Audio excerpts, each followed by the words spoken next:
يا مساء الجمال يا حبيب اخوك، عامل ايه؟ النهارده جايين نتكلم على فيلم اوبنهايمر، اخر فيلم لكريستوفر نولان.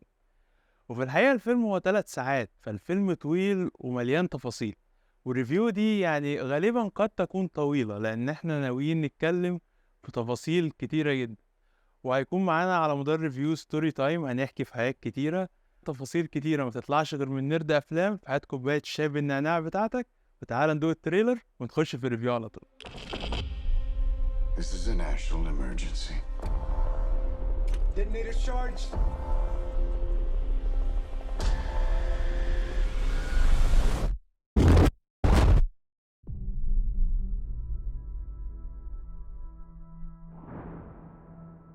We're in a race against the Nazis. And I know what it means if the Nazis have a bomb.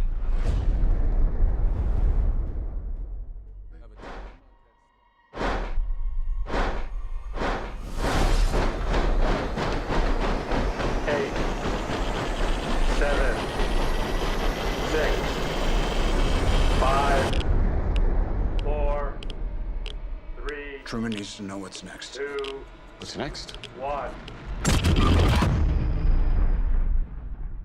دونا التريلر.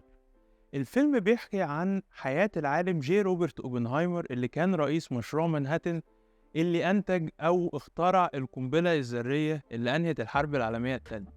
وبعد انتهاء الحرب هو عارض تصنيع القنبلة الهيدروجينية لأنها بتفوق القنبلة الذرية في قوة التدمير، ولذلك الحكومة الأمريكية اتهمته إنه شيوعي. ومعنى إنك تكون شيوعي في الوقت ده في أمريكا إن أنت خاين، لأن دي كانت بداية الحرب الباردة بين روسيا وأمريكا. ده باختصار قصة الفيلم.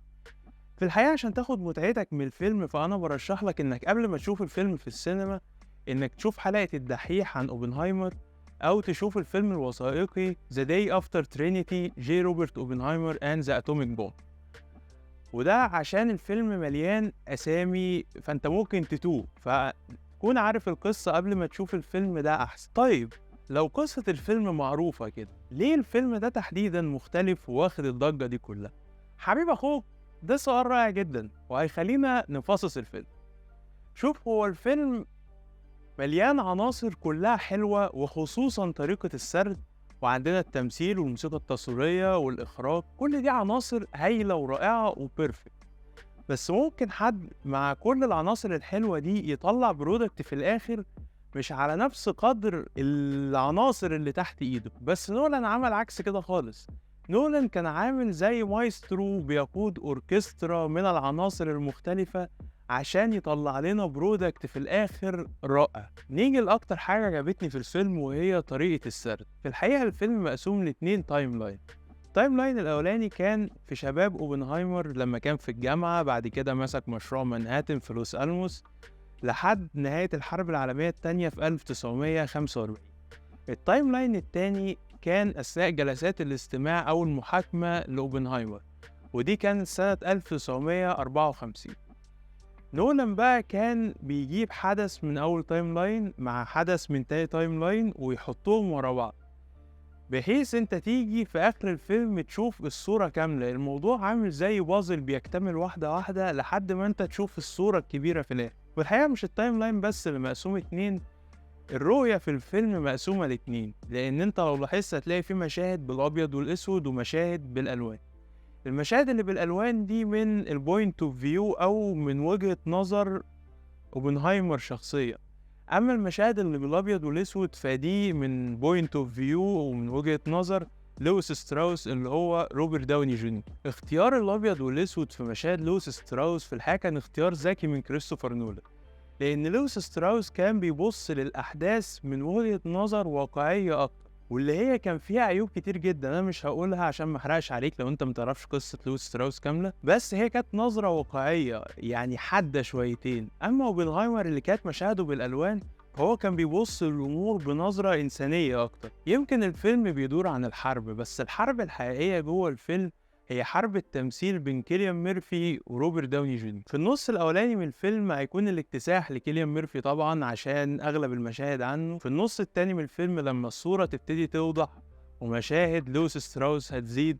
هتشوف معركة تمثيلية من أجمل الحاجات اللي ممكن تشوفها عينيك فعلا. فيعني هتشوف فعلا القدرات التمثيلية الاتنين اللي هتخليك في الآخر تقول يخرب بيت الجمال يا جدعان ايه ده. الفيلم هو فيلم بايوجرافي، يعني هيصور لنا السيرة الذاتية لأوبنهايمر، بس نولان في الحقيقة كان مركز على انه ينقل لنا جوه عقل اوبنهايمر، هو ازاي بيفكر، هو حاسس بايه. فهو كان مركز على سيكولوجية اوبنهايمر اكتر. يعني في اول حياته وهو طالب كان في ومهتم بالكوانتم فيزيكس والبلاك هولز، فكان في كده مشاهد سريعة بتعدي لاصطدام 2 اتومز ببعض او ثقب اسود الضوء بيتني فيه. وعلى مدار الفيلم كان في مشاهد من الكوانتم ريلم كتيرة جدا بتعدي سريعة كده في ثواني عشان تنقل لنا اللي بيحصل.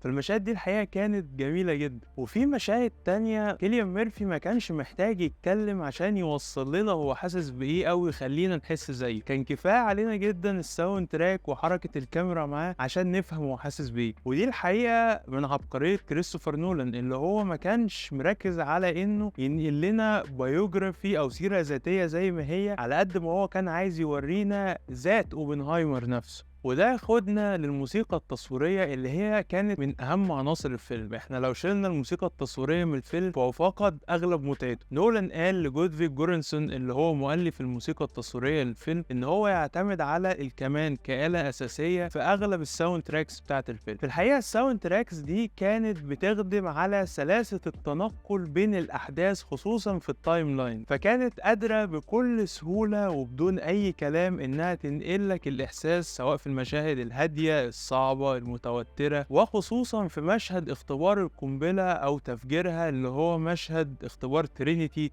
واللي هو بالنسبة لي كان الماستر سين في الفيلم. وده ياخدنا لمشهد ترينيتي أو اختبار القنبلة. في الحقيقة بقى اللي حصل في اختبار القنبلة ده إن كل العلماء اللي في لوس ألموس اتجمعوا هم والضباط المسؤولين عن لوس ألموس عشان يشوفوا الاختبار ده لايف، وكان في شكوك حوالين هل القنبلة دي هتنفجر ولا لا. وبعد الاختبار ما تم والقنبلة نجحت فعلا وانفجرت، العلماء اتقسموا لجزئين، جزء منهم كان فرحان جدا وكانوا بيحضنوا بعض وبيهنوا بعض على إن التجربة نجحت، وجزء تاني كان مصدوم. ايه اللي احنا عملناه ده؟ احنا عملنا سلاح ابادة مش سلاح رد. واللي فيه اوبنهايمر قال الكود بتاعته المشهورة اللي هو خدها من كتاب ديني هندوسي، قال فيه I'm become the death destroyer of the worlds. في الحقيقة نولان قدر يوصل الإحساس ده للمشاهد. في مشهد التفجير بتاع ترينيتي هو ابتدى بكاونت داون 15 ثانية، عايز أقولك إن دول كانوا أطول 15 ثانية عدوا عليهم. دي الستوري تايم بقى حلوة.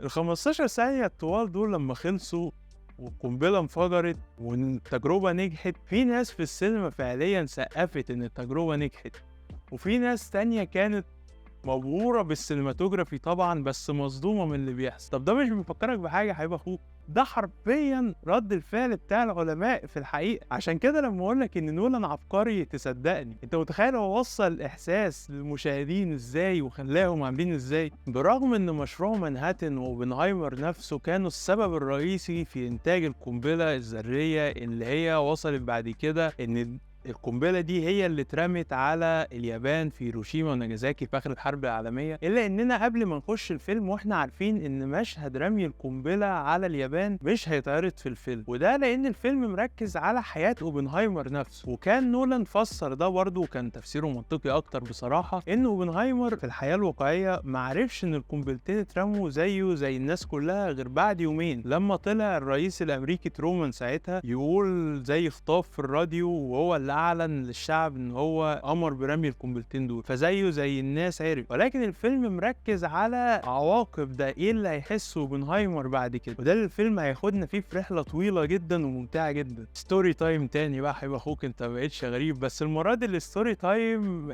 فيها ريحه نرد كده فاهم، بس المره دي نولان اللي نرد مش انا الحقيقه. نولان صور الفيلم كله بكاميرات اي ماكس 65 مللي، وعشان يصور المشاهد اللي بالابيض والاسود اتصل بشركه كوداك قال لهم انا عايز فيلم 65 مللي ابيض واسود. في الحقيقه الافلام دي ما اتصنعتش في التاريخ اساسا، لان دي اعلى ريزولوشن موجوده حاليا. فشركه كوداك عملت له الافلام اللي هو عايزها عشان يطلع لنا التحفه السينمائيه دي في الاخر. ونصيحه حبيب اخوك، عشان تشوف الفيلم ده بجوده كويسه شوفه في سينما اي ماكس. يعني شوف لو بلدك او محافظتك فيها اي ماكس فيفضل ان انت تشوفه في الاي ماكس، هي هتفرق معاك في الريشيو وفي جوده الصوره وفي كل حاجه. بس هو في الحقيقه عشان تستمتع بالفيلم 100% وعشان تاخد الصوره كامله للفيلم، فهو الفيلم محتاج يتشاف في سينما اي ماكس اللي هي بتعرض ببروجيكتور 70 مللي بس. يعني الخبر الوحش ان السينمات دي موجود منها 30 بس في العالم، 19 منهم في امريكا والباقي في كندا واوروبا. يعني اللهم صاحبي حياه من اللي هو بيشوف بقى الفيلم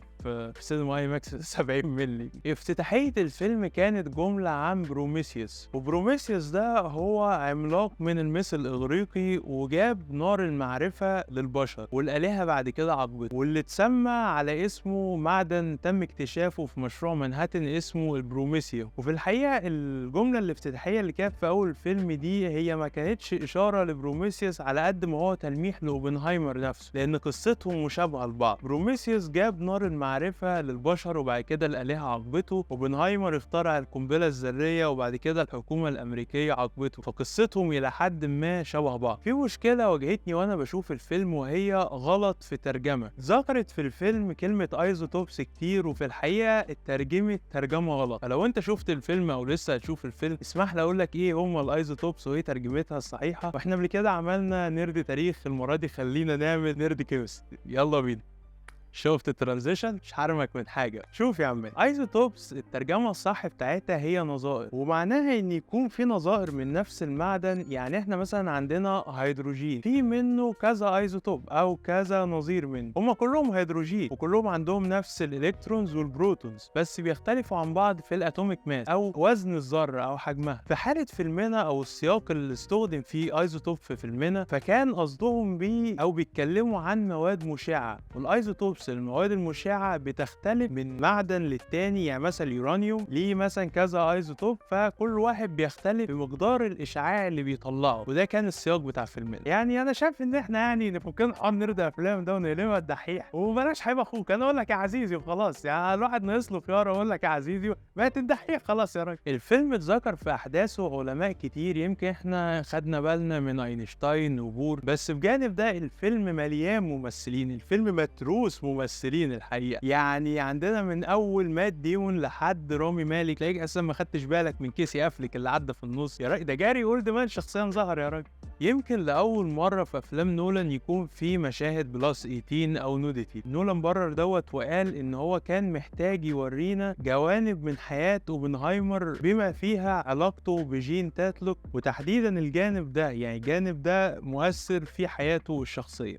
استنى قبل ما تفرح، ايه الادبيه هي سايبه في النسخ اللي في الشرق الاوسط وفي الهند المشهد ده تحديدا هو محذوف. يعني الدنيا امان تقلقش، شايفك ايه الادب اللي فرحت بعين زعلت. ولان الحلو ما بيكملش ففي غلطه في الفيلم. في مشهد الاعلام اللي هو المفروض في سنه 1945 الناس كانت ماسكه اعلام امريكا اللي فيها 50 نجم، وفي الوقت ده كان علم امريكا فيه 48 نجمه بس، لان كان لسه هاواي والاسكا ما انضموش او ما بقوش ولايات امريكيه. العالم اللي فيه 50 نجمه ده اتطبق سنه 1959. في الحقيقه المعلومه دي ما عرفتهاش لوحدي عشان ما بقاش بكذب عليك. يعني انا ليه بقول لك معلومه زي ديت؟ يعني نمره واحد لانها نرد افلام وانت المفروض تكون عرفت، ونمره اتنين لان الحاجات الصغيره دي بتفرق في الجوائز وفي الترشيحات. قبل ما ننهي وقبل ما نخش في التقييم انا عايز اقول ان الفيلم ده فيه واحده من احسن السينماتوجرافيز اللي انت هتشوفها فعليا. وكمان عايز اقول على حاجه كمان، الفيلم ده مش لكل الناس. يعني بمعنى الفيلم ده الناس اللي هتشوفه هيبقوا جزئين بس، يا اما هيقول ايه الجمال ده وفيلم حلو وعايز اشوفه تاني، يا اما هيقول ايه الملل ده انتوا جايبين لنا درس فيزياء. وكذلك الحال مع الافلام اللي اغلبها بيكون حوار بين اشخاص او طريقه سرد زي اللي احنا بنشوفها هنا، فمفيش حد هيطلع من الفيلم يقول لك الفيلم كان متوسط، لا هو يا حلو يا وحش. خلينا نخش في التقييم. وتقييمي لفيلم اوبنهايمر هو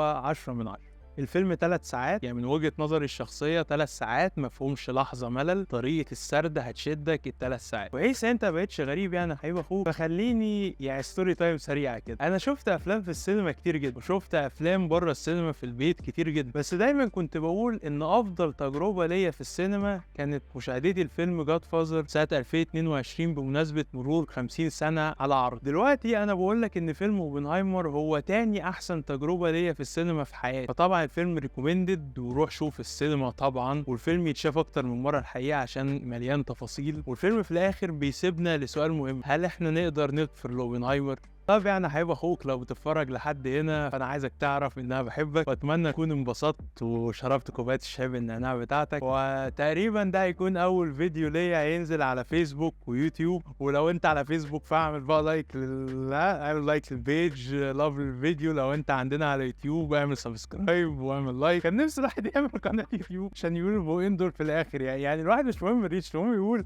اعمل سبسكرايب في القناه وفعل الجرس واعمل لايك والحاجات الحلوه دي. عايزك تمنشن صحابك، تجيب حبايبك والمجتمع والناس، عايزك تنبسط. استنى انا مش هقفل، انت اقفل لو ما شفتش الفيلم، انما لو شفت الفيلم فالحته الجايه دي هنشرح فيها مشهد النهايه. اللي جاي ده حرق، انا بنوه من بدري. او لو ما شفتش الفيلم اقفل الريفيو وارجع بعدين، لو شفته خليك قاعد معايا شويه. كعاده افلام نولان دايما بيحب يعمل لنا نهايه مش مفهوم، وانا بنوه تاني ان ده حرق. في نهايه الفيلم احنا شفنا ان اوبنهايمر اتسحب منه تصريحه الامني، وستراوس ما مسكش وزير التجاره عشان حزب الديمقراطيين عرضه اللي كان فيه كينيدي.